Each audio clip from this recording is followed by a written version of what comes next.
قرآن پارہ 10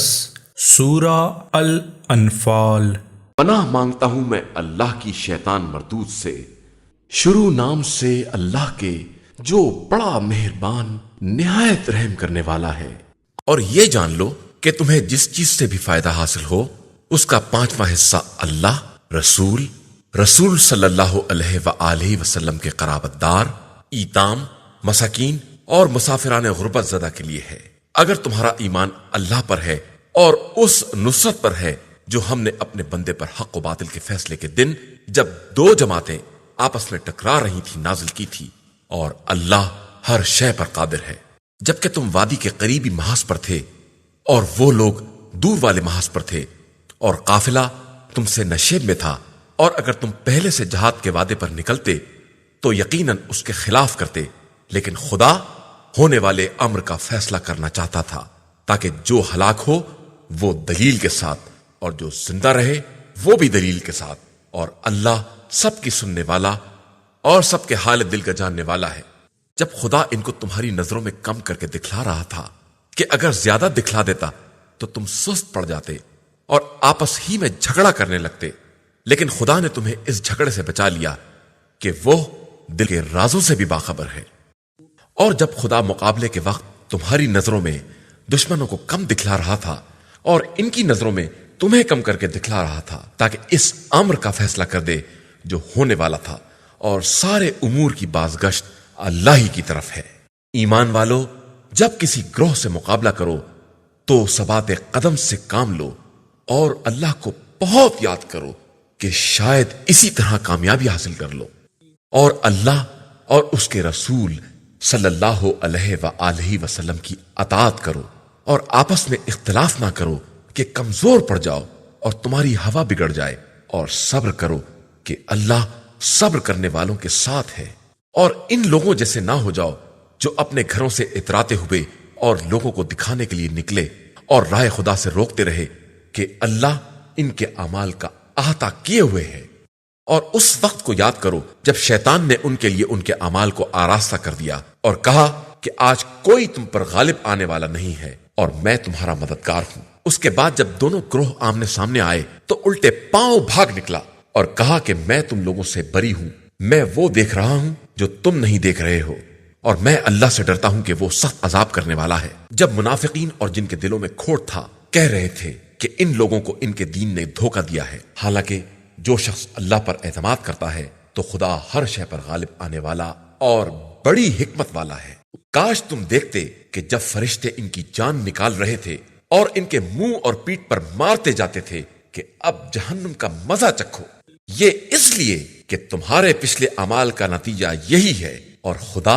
اپنے بندوں پر ظلم کرنے والا نہیں ہے۔ جو حال آل فرعون اور ان کے پہلے والوں کا تھا کہ انہوں نے آیات الہی کا انکار کیا تو خدا نے انہیں ان کے گناہوں کی گرفت میں لے لیا کہ اللہ قوی بھی ہے اور شدید عذاب کرنے والا بھی ہے۔ یہ اس لیے کہ خدا کسی قوم کو دی ہوئی نعمت کو اس وقت تک نہیں بدلتا جب تک وہ خود اپنے تئیں تغیر نہ پیدا کر دیں کہ خدا سننے والا بھی ہے اور جاننے والا بھی ہے۔ جس طرح آل فرعون اور ان کے پہلے والوں کا انجام ہوا کہ انہوں نے پروردگار کی آیات کا انکار کیا تو ہم نے ان کے گناہوں کی بنا پر انہیں ہلاک کر دیا اور آل فرعون کو غرق کر دیا کہ یہ سب کے سب ظالم تھے۔ زمین پر چلنے والوں میں بدترین افراد وہ ہیں جنہوں نے کفر اختیار کر لیا اور اب وہ ایمان لانے والے نہیں ہیں، جن سے آپ صلی اللہ علیہ وآلہ وسلم نے عہد لیا، اور اس کے بعد وہ ہر مرتبہ اپنے عہد کو توڑ دیتے ہیں اور خدا کا خوف نہیں کرتے۔ اگر وہ جنگ میں تمہارے قبضے میں آ جائیں تو انہیں اور ان کے پشتبان سب کو نکال باہر کرو تاکہ عبرت حاصل کریں۔ اور اگر کسی قوم سے کسی خیانت یا بد عہدی کا خطرہ ہے تو آپ صلی اللہ علیہ وآلہ وسلم بھی ان کے عہد کو ان کی طرف پھینک دیں کہ اللہ خیانت کاروں کو دوست نہیں رکھتا ہے۔ اور خبردار، کافروں کو یہ خیال نہ ہو کہ وہ آگے بڑھ گئے، وہ کبھی مسلمانوں کو عاجز نہیں کر سکتے، اور تم سب ان کے مقابلے کے لیے امکانی قوت اور گھوڑوں کی صف بندی کا انتظام کرو، جس سے اللہ کے دشمن، اپنے دشمن اور ان کے علاوہ جن کو تم نہیں جانتے ہو اور اللہ جانتا ہے، سب کو خوف زدہ کر دو، اور جو کچھ بھی خدا کی راہ میں خرچ کرو گے سب پورا پورا ملے گا، اور تم پر کسی طرح کا ظلم نہیں کیا جائے گا۔ اور اگر وہ صلح کی طرف مائل ہوں تو تم بھی جھک جاؤ اور اللہ پر بھروسہ کرو کہ وہ سب کچھ سننے والا اور جاننے والا ہے۔ اور اگر یہ آپ صلی اللہ علیہ وآلہ وسلم کو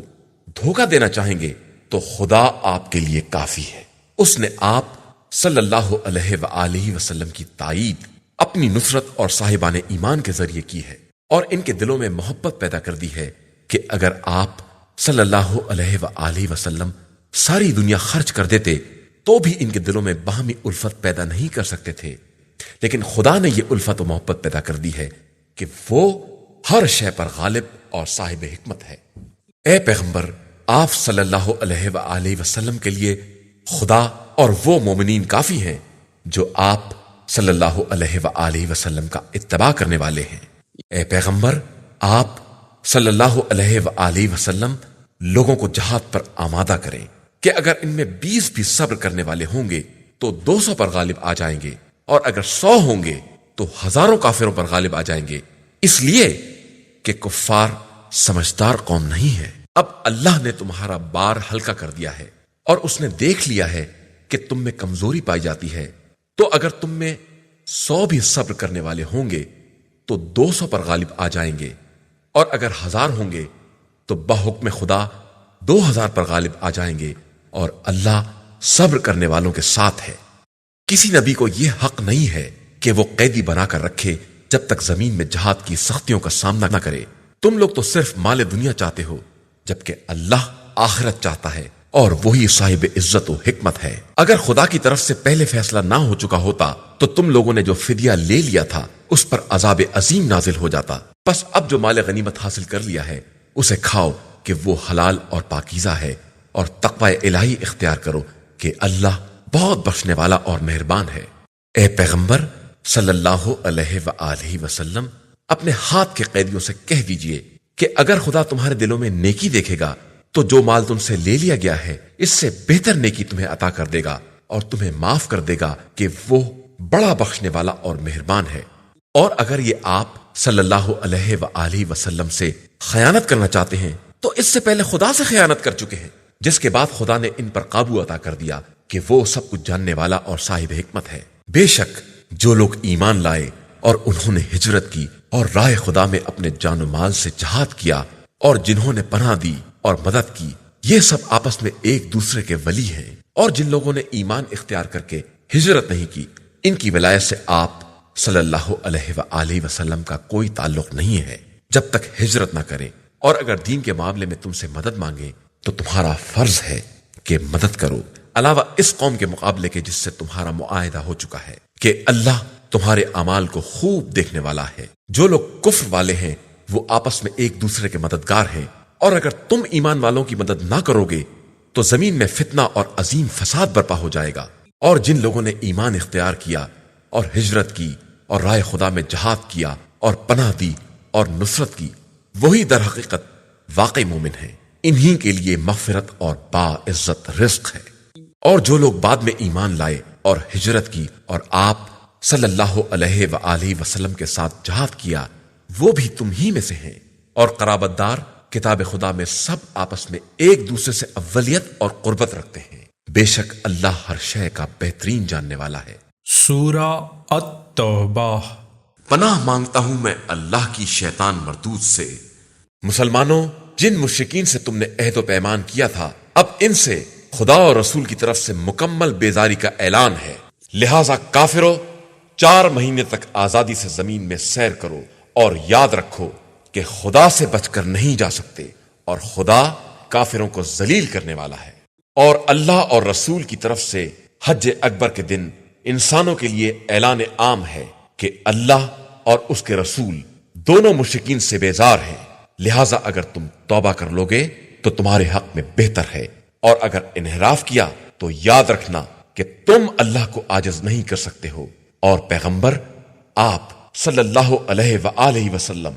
کافروں کو دردناک عذاب کی بشارت دے دیجئے، علاوہ ان افراد کے جن سے تم مسلمانوں نے معاہدہ کر رکھا ہے اور انہوں نے کوئی کوتاہی نہیں کی ہے اور تمہارے خلاف ایک دوسرے کی مدد نہیں کی ہے، تو 4 مہینے کے بجائے جو مدت طے کی ہے اس وقت تک عہد کو پورا کرو کہ خدا تقوی اختیار کرنے والوں کو دوست رکھتا ہے۔ پھر جب یہ محترم مہینے گزر جائیں تو کفار کو جہاں پاؤ قتل کر دو اور گرفت میں لے لو اور قید کر دو اور ہر راستے اور گزرگاہ پر ان کے لیے بیٹھ جاؤ اور راستہ تنگ کر دو۔ پھر اگر توبہ کر لیں اور نماز قائم کریں اور زکوٰۃ ادا کریں تو ان کا راستہ چھوڑ دو کہ خدا بڑا بخشنے والا اور مہربان ہے۔ اور اگر مشرکین میں کوئی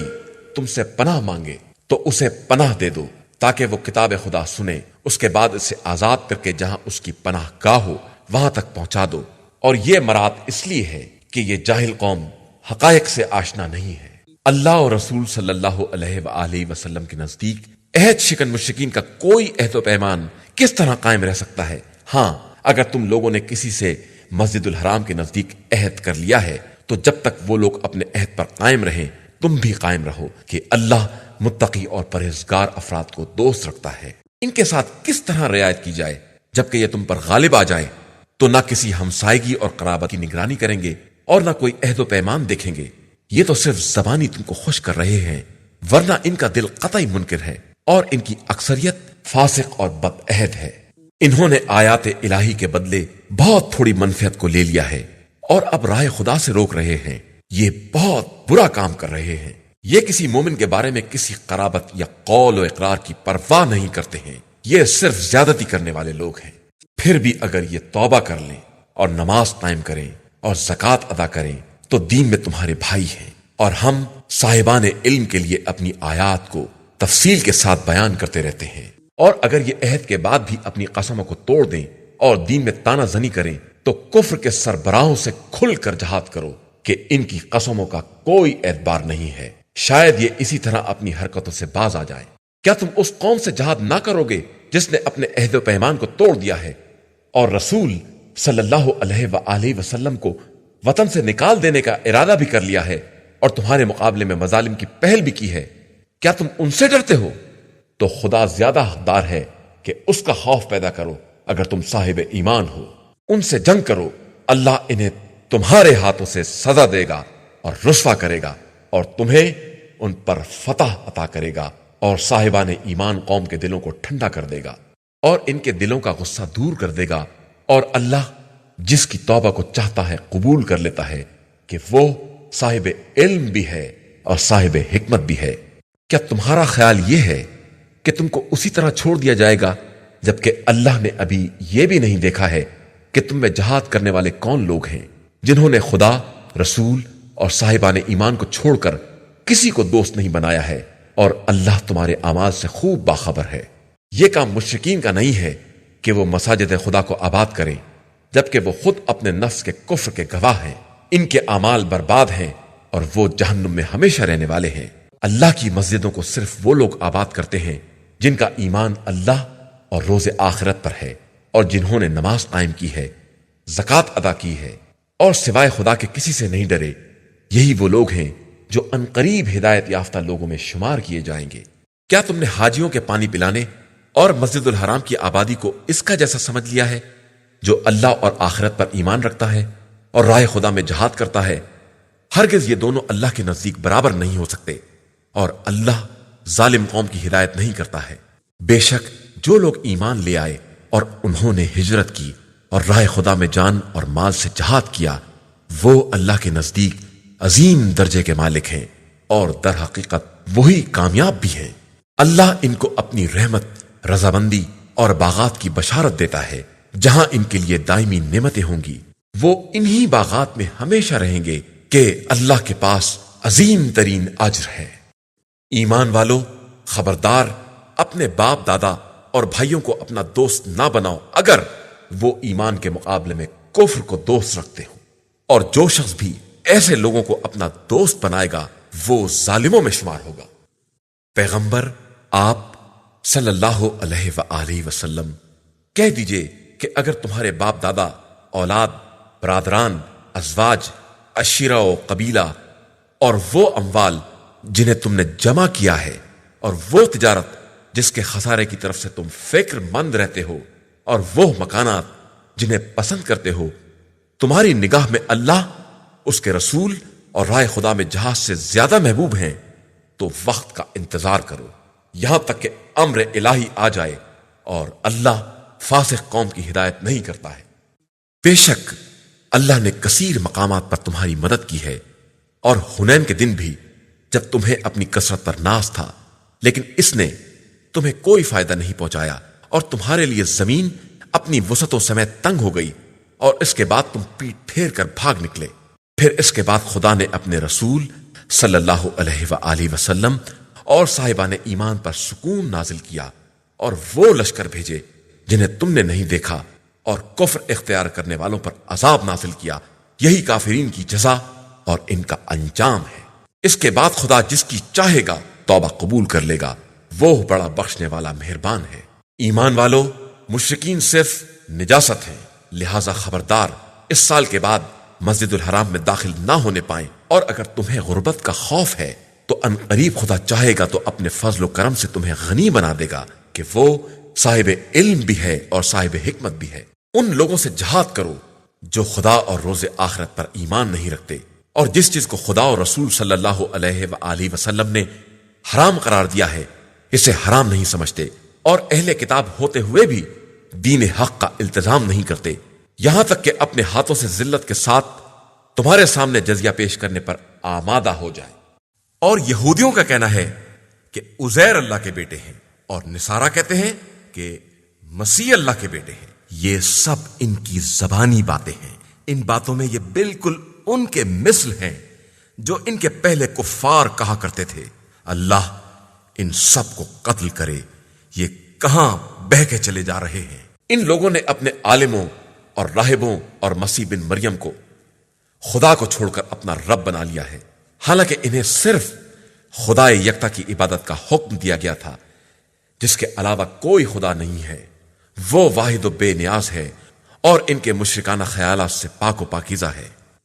یہ لوگ چاہتے ہیں کہ نور خدا کو اپنے منہ سے پھونک مار کر بجھا دے، حالانکہ خدا اس کے علاوہ کچھ ماننے کو تیار نہیں ہے کہ وہ اپنے نور کو تمام کر دے، چاہے کافروں کو یہ کتنا ہی برا کیوں نہ لگے۔ وہ خدا وہ ہے جس نے اپنے رسول صلی اللہ علیہ وآلہ وسلم کو ہدایت اور دین حق کے ساتھ بھیجا، تاکہ اپنے دین کو تمام ادیان پر غالب بنائے، چاہے مشرکین کو کتنا ہی ناگوار کیوں نہ ہو۔ ایمان والو، نصارہ کے بہت سے علماء اور راہب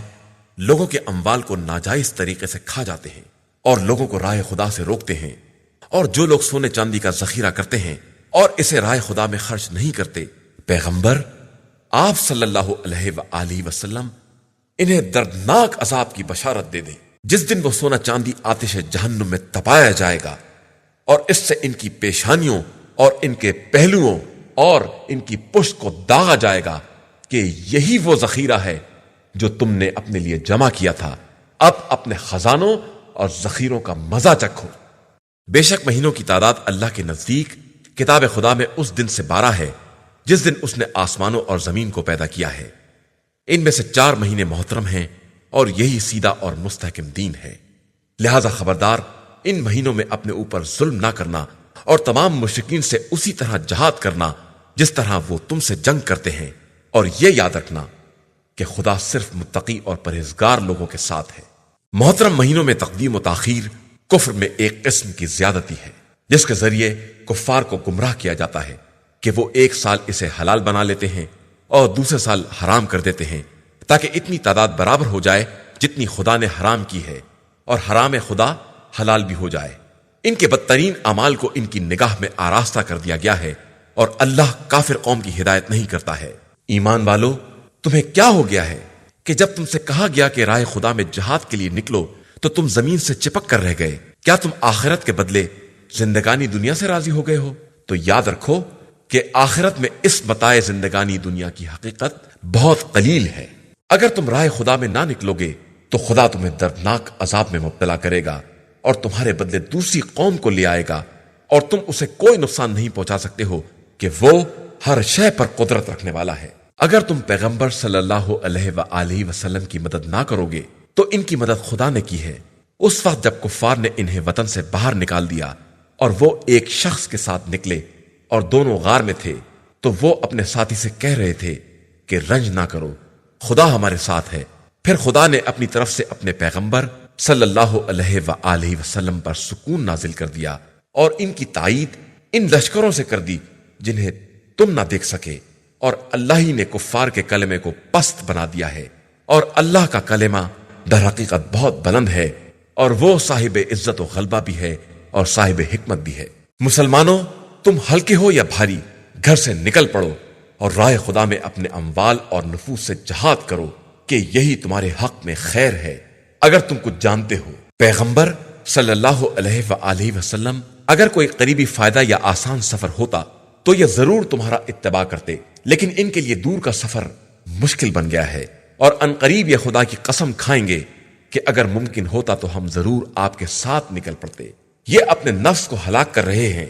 اور خدا خوب جانتا ہے کہ یہ جھوٹے ہیں۔ پیغمبر صلی اللہ علیہ وآلہ وسلم، خدا نے آپ صلی اللہ علیہ وآلہ وسلم سے درگزر کیا کہ آپ صلی اللہ علیہ وآلہ وسلم نے کیوں انہیں پیچھے رہ جانے کی اجازت دے دی، بغیر یہ معلوم کیے کہ ان میں کون سچا ہے اور کون جھوٹا ہے۔ جو لوگ اللہ اور روز آخرت پر ایمان رکھتے ہیں وہ ہرگز اپنے جان و مال سے جہاد کرنے کے خلاف اجازت نہ طلب کریں گے کہ خدا صاحبان تقوی کو خوب جانتا ہے۔ یہ اجازت صرف وہ لوگ طلب کرتے ہیں جن کا ایمان اللہ اور روز آخرت پر نہیں ہے اور ان کے دلوں میں شبہ ہے اور وہ اسی شبے میں چکر کاٹ رہے ہیں۔ یہ اگر نکلنا چاہتے تو اس کے لیے سامان تیار کرتے، لیکن خدا ہی کو ان کا نکلنا پسند نہیں ہے، اس لیے اس نے ان کے ارادوں کو کمزور رہنے دیا اور ان سے کہا کہ اب تم بیٹھنے والوں کے ساتھ بیٹھے رہو۔ اگر یہ تمہارے درمیان نکل بھی پڑتے تو تمہاری وحشت میں اضافہ ہی کر دیتے اور تمہارے درمیان فتنے کی تلاش میں گھوڑے دوڑاتے پھرتے، اور تم میں سے ایسے لوگ بھی تھے جو ان کے سننے والے بھی تھے، اور اللہ تو ظالمین کو خوب جاننے والا ہے۔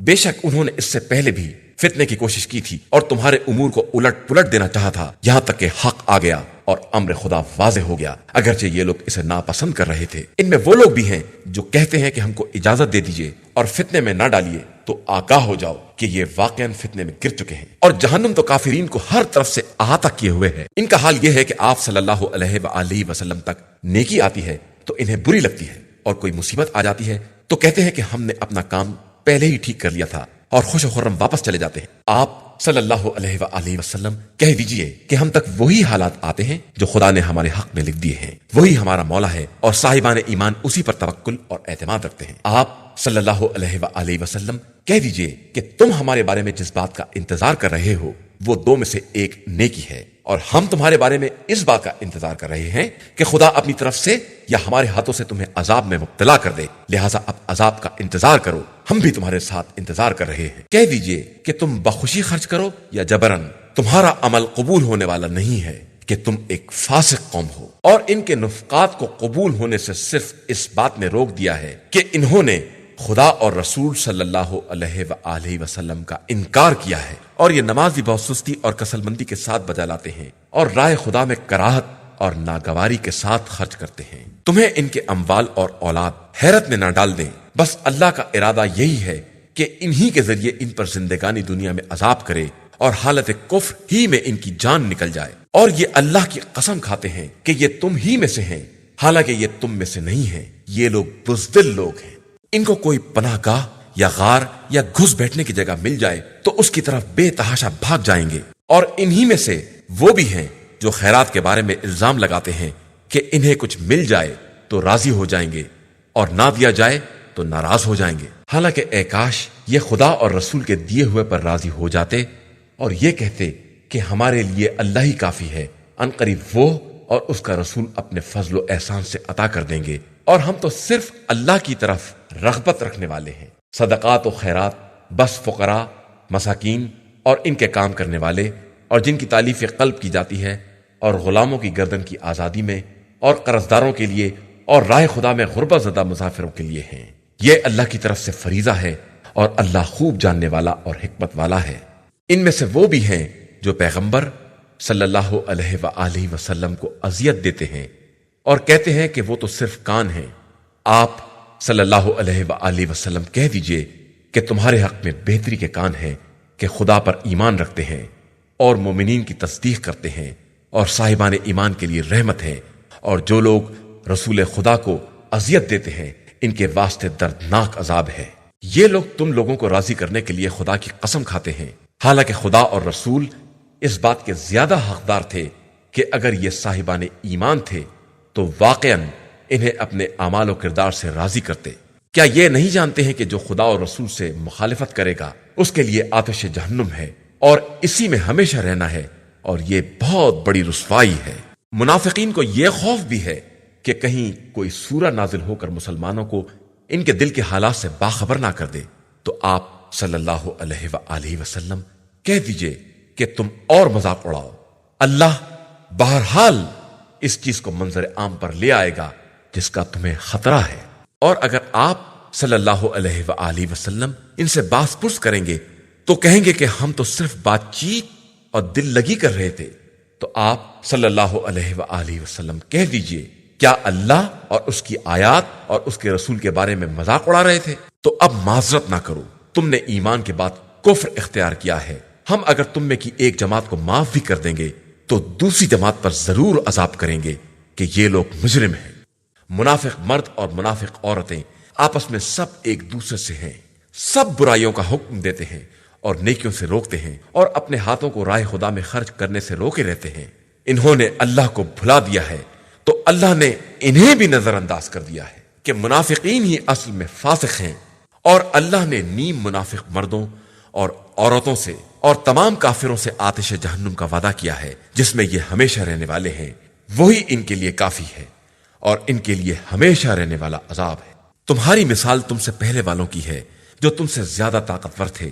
اور تم سے زیادہ مالدار اور صاحب اولاد بھی تھے، انہوں نے اپنے حصے سے خوب فائدہ اٹھایا اور تم نے بھی اسی طرح اپنے نصیب سے فائدہ اٹھایا جس طرح تم سے پہلے والوں نے اٹھایا تھا، اور اسی طرح لغویات میں داخل ہوئے جس طرح وہ لوگ داخل ہوئے تھے، حالانکہ وہی وہ لوگ ہیں جن کے اعمال دنیا اور آخرت میں برباد ہو گئے، اور وہی وہ لوگ ہیں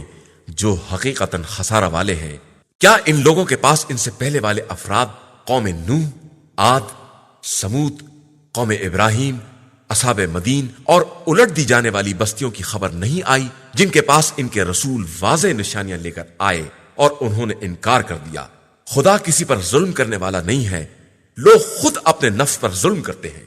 مومن مرد اور مومن عورتیں آپس میں سب ایک دوسرے کے ولی اور مددگار ہیں کہ یہ سب ایک دوسرے کو نیکیوں کا حکم دیتے ہیں اور برائیوں سے روکتے ہیں، نماز قائم کرتے ہیں، زکوٰۃ ادا کرتے ہیں، اللہ اور رسول صلی اللہ علیہ وآلہ وسلم کی اطاعت کرتے ہیں۔ یہی وہ لوگ ہیں جن پر عنقریب خدا رحمت نازل کرے گا کہ وہ ہر شے پر غالب اور صاحب حکمت ہے۔ اللہ نے مومن مرد اور مومن عورتوں سے ان باغات کا وعدہ کیا ہے جن کے نیچے نہریں جاری ہوں گی، یہ ان میں ہمیشہ رہنے والے ہیں۔ ان جنات عدن میں پاکیزہ مکانات ہیں، اور اللہ کی مرضی تو سب سے بڑی چیز ہے، اور یہی ایک عظیم کامیابی ہے۔ پیغمبر صلی اللہ علیہ وآلہ وسلم کفار اور منافقین سے جہاد کیجیے اور ان پر سختی کیجیے کہ ان کا انجام جہنم ہے جو بدترین ٹھکانہ ہے۔ یہ اپنی باتوں پر اللہ کی قسم کھاتے ہیں کہ ایسا نہیں کہا، حالانکہ انہوں نے کلمہ کفر کہا ہے اور اپنے اسلام کے بعد کافر ہو گئے ہیں، اور وہ ارادہ کیا تھا جو حاصل نہیں کر سکے، اور ان کا غصہ صرف اس بات پر ہے کہ اللہ اور رسول صلی اللہ علیہ وآلہ وسلم نے اپنے فضل و کرم سے مسلمانوں کو نواز دیا ہے۔ بہرحال یہ اب بھی توبہ کر لیں تو ان کے حق میں بہتر ہے، اور منہ پھیر لیں تو اللہ ان پر دنیا اور آخرت میں دردناک عذاب کرے گا، اور روئے زمین پر کوئی ان کا سرپرست اور مددگار نہ ہوگا۔